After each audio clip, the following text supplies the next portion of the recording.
Olá e seja bem-vindo a mais um podcast. Eu sou o Gabriel, seu apresentador, e aqui comigo hoje estão uma série de convidados ilustres para participar do programa. Nossos convidados, respectivamente, são Guilherme, Jonatas, Kathleen, Liza e Luiz. Infelizmente, Liza e Kathleen tiveram um pequeno problema de internet e vão aparecer mais adiante do podcast. Oi, Oi. Boa tarde, meu nome é Guilherme. E bem, só para relembrar, esse programa aqui é gravado ao vivo toda sexta-feira e para você fazer parte dele, mande sua pergunta no Twitter com a hashtag você no podcast e as melhores serão selecionadas e aparecerão aqui no programa. Parece que já recebemos a nossa primeira pergunta e é da Lourdinha que fala: Boa tarde, podcast. Gostaria de saber mais sobre a burguesia e suas revoluções. Um abraço. Será que você poderia responder essa para nós, Kathleen? Então, atualmente existe uma visão um pouco distorcida do que é a burguesia. Acredito até que o sociólogo vai poder explicar melhor. Mas, na Idade Moderna, a burguesia era uma classe social formada por comerciantes, ou seja, eram pessoas que detinham poder econômico, mas não político. Com isso, começaram a surgir as revoluções burguesas, que tinham o apoio do povão e traziam ideias nas inspirações nas ideias luministas. A partir daí, vão surgir duas grandes revoluções que vão ser grandes marcos no período em que foram feitas, que são a Revolução Inglesa e a Revolução Francesa. Então, essas revoluções, elas trazem mudança no regime em que elas estavam, tanto econômico quanto político. Obrigado, Kathleen. E a produção acaba de me informar aqui no meu ponto que temos mais uma pergunta que agora é do Márcio. Olá, se o Brasil, segundo a FMI, está bem colocado no ranking econômico mundial, por que não somos considerados uma potência mundial? Eu acho que essa pergunta aqui ela é ideal para que nosso economista responda, não é mesmo, Luiz?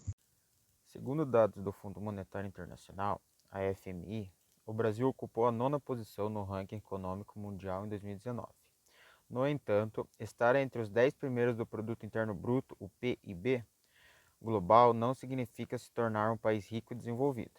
Embora o Brasil tenha indústrias e tenha bastante diversidade nos 3 setores da economia, ele não se apresenta no centro do capitalismo mundial, apresentando uma economia dependente de outros países. Sendo assim, esse é um dos principais fatores que colaboram para que o nosso país não seja considerado desenvolvido. Muito obrigado, Luiz. Vamos seguir com o programa então.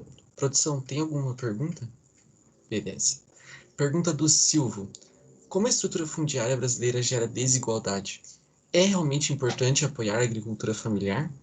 Eu acho que como agora a gente está entrando nesse assunto de estrutura fundiária e agricultura familiar, seria o momento ideal para que nosso geógrafo Jonatas entrasse e respondesse essa pergunta. olá a todos. A desigualdade estrutural fundiária brasileira configura como um dos principais problemas do meio rural. Isso porque interfere diretamente na quantidade de postos de trabalho, valor de salários e automaticamente nas condições de trabalho e o modo de vida dos trabalhadores rurais. A conclusão sobre a agricultura familiar é que, sem dúvidas, ela é muito importante para o acesso da população brasileira a alimentos de qualidade, além de proporcionar o desenvolvimento econômico de milhares de famílias e municípios e a continuidade da produção de alguns dos alimentos tradicionais brasileiros.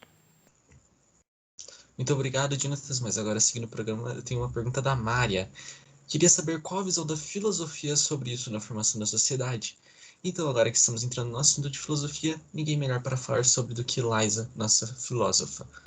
Bem, na filosofia, uma questão muito debatida já há tempos é a validação do conhecimento empírico, que é aquele que é adquirido através das experiências. Platão, por exemplo, considerava essa forma de conhecimento inválida, pois ele acreditava que os sentidos nos enganam.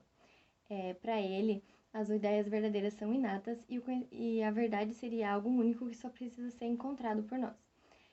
Mas também temos filósofos como Locke, que defendia que somos como tábuas rasas e o conhecimento ele só pode ser adquirido através dos sentidos durante as experiências da nossa vida. Apesar de todas essas controvérsias, o conhecimento empírico acaba sendo muito importante para a formação da sociedade moderna, pois a experiência que é passada ao longo da vida do indivíduo e também ao longo de gerações acaba moldando as bases dessa sociedade que vai se enraizando ao redor do conceito de burguesia. Não só isso, como a experiência adquirida passa a simbolizar poder. Quanto mais experiente, mais sábio. Muito obrigado pela explicação, Liza, mas agora infelizmente chegamos em um momento triste do programa. A última pergunta, que será direcionada ao nosso sociólogo. José pergunta: será que o sociólogo pode falar um pouco mais sobre o conceito de burguesia? Eu não entendi muito bem. É com você, Guilherme. É possível entender a burguesia como sendo uma camada social que surgiu na transição da Idade Média para a Idade Moderna. Fazem parte dos burgueses, os proprietários da capital, ou seja, comerciantes, proprietários de imóveis e terras, indústrias, detentores de riqueza e dos meios de produção. Obrigado, Guilherme. E infelizmente chegamos ao final do programa. Eu gostaria de agradecer aos convidados e também a você que nos acompanhou até agora. Peço que deixe o like, compartilhe e aguarde, porque sexta-feira que vem tem mais. Muito obrigado.